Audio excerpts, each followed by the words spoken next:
CoinPilot channel. To receive updates of all cryptocurrencies and Bitcoin news and views, remember to subscribe and hit the bell icon below to receive notifications. Enjoy the video. Talk about what's on everyone's mind, or the number one question I get, is it Bitcoin that's stopping gold from rallying? No, I don't believe it is. I believe, though, that the crypto world is impacting all fund flows. I believe that it's so easy, like this website here, Coinbase, it takes you 5 minutes to open an account. Einstein is here, it's 5 minutes to open an account. It's 2 days to open up a brokerage account. So it's so much faster and easier to be able to trade. Rather than junior companies, you can trade currencies. That's the real big factor. So you think the mining industry and gold and silver have to modernize here, have to get with the times? Well, no, it's exchanges. The stock exchanges have to be able to go 24/7, and they have to make sure that the cost of transactions is faster and easier. That's what these currencies are showing. The millennials are bigger than... Well, then there has to be a change happening. Do you think it's going to happen anytime soon? It's happening, crowdfunding. Right. And there's been no pushback except for the new head commissioner of the SEC saying it's un-American to have such a big drop in IPOs. I mean, IPOs are dropped down 75%, whereas ICOs, initial coin offerings, are up 300%. Let's talk about this Bitcoin versus gold debate. First of all, should there even be a debate? Can the two be compared? Well, I think they're both similar diversification of an asset. And one is a digital currency and one is a monetary currency and jewelry. So I don't think it's either or, but I will share with you is that the media is much more positive on Bitcoin than they are on gold. So if you watch the CNBCs, the CNNs, all these programs, the other one is TED Talks. There's nothing on TED Talk on gold. And TED Talks gets 2 million downloads a day. But there are 2 pages on blockchain and cryptocurrency. I've heard this before because people have said to me, oh, the media hates gold. But why would it be in media's interest to hate on gold?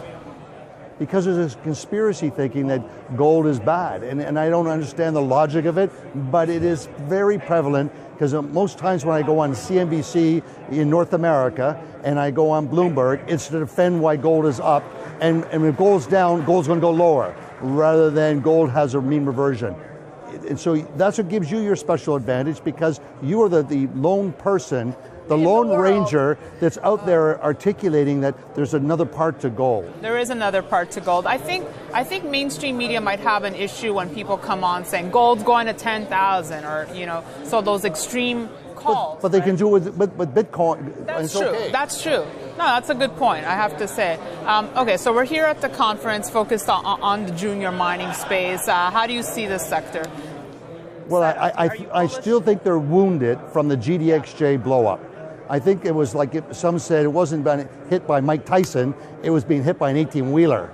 So how long that'll take to repair, but there's great enthusiasm here, and there's lots of optimism, and I think on the backdrop, we do have peak gold. So the supply of gold has peaked. There's no technology like fracking that's going to come in to find more gold, and I think you're going to see like the Newmont's buying Continental Gold. Right, so we'll be seeing a lot of mergers and right? So are the juniors more vital than ever now if we are experiencing peak gold? Because why are we having peak gold? Is it because there's really a lack of gold or it's just a lack of exploration? What do you think the reason is? Well, Mother Nature's been pretty... So you think it's a combination. Mother Nature's much more difficult until you had a technology of fracking to unlock it. There's nothing, only Superman can see through rock and he gets difficulties at lead. But it's very difficult. And so a lot of the low-hanging fruit's been picked off around the world, or you're in very unstable countries where there's gold. All right, so give us some picks now, Frank. Who are you liking? What company should we be eyeing as we're about to start a new year? Well, I love Gran Colombia. They've turned the corner. They're paying down their debt every month. They've got free cash flow. They have no bank debt. Right. They have no, so that is undervalued relative to most gold producers doing 150,000 ounces of gold. And full disclosure. Well, I'm a big shareholder. Right. Yeah. And personally, I own the gold notes because they pay monthly and they're listed on the Toronto Stock Exchange.